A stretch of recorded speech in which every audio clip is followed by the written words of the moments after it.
علامہ محمد بن عثمان الذہبی نے اپنی کتاب الکبائر میں ایک لمبی روایت ذکر کی ہے جس میں عورتوں کی خاص بدعمالیوں پر طرح طرح کے عذابوں کا ذکر ہے۔ حضرت علی رضی اللہ تعالی عنہ فرماتے ہیں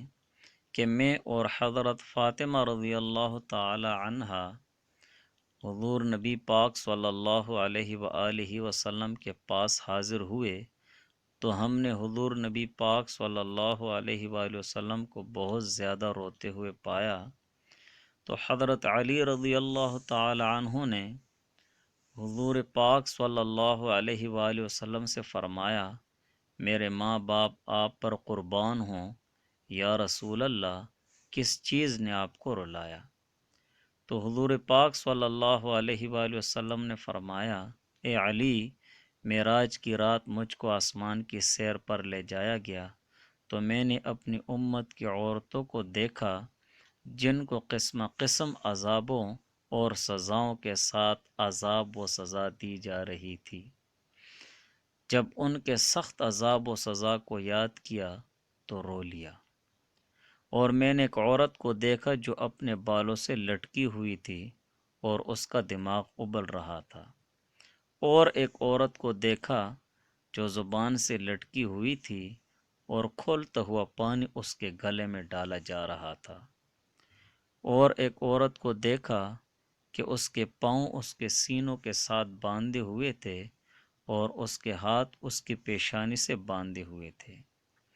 ایک اور عورت کو دیکھا جو اپنے سینوں سے لٹکی ہوئی تھی۔ ایک اور عورت کو دیکھا جس کا سر خنزیر کی طرح تھا اور بدن اس کا گدھے کی طرح تھا، اس پر ہزار ہزار قسم کے عذاب تھے۔ اور ایک عورت کو دیکھا جو کتے کی شکل پہ تھی اور اس کے منہ سے آگ داخل ہوتی اور پیچھے کی راہ سے نکلتی تھی،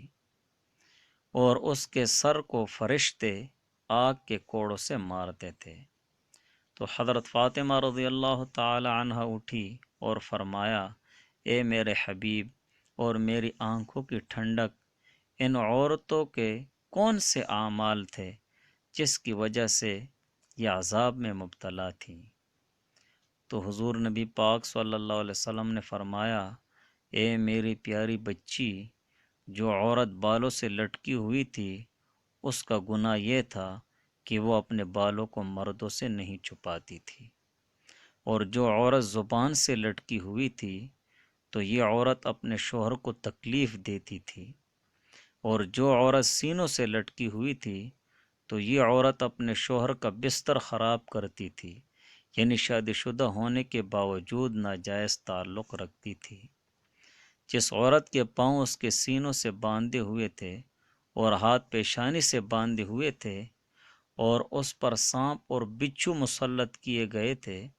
تو یہ عورت خود کو حیض یعنی ماہواری سے اور جنابت سے پاک نہیں کرتی تھی اور نماز سے مذاق کرتی تھی۔ جس عورت کا سر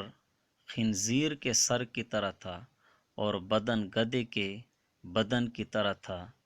تو یہ عورت چغل خور جھوٹی تھی، اور جو عورت کتے کی شکل پہ تھی اور اس کے منہ سے آگ داخل ہوتی اور پیچھے کی راہ سے نکلتی تھی، تو یہ احسان جتلانے والی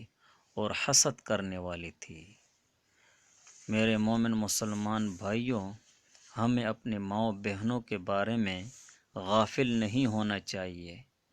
حدیث پاک میں ہے، حضور علیہ السلام نے فرمایا کہ تم میں سے ہر ایک نگہبان اور ذمہ دار ہے اور اس سے پوچھا جائے گا، اور مرد والرجل راع فی اہلہ، اور مرد اپنے اہل و عیال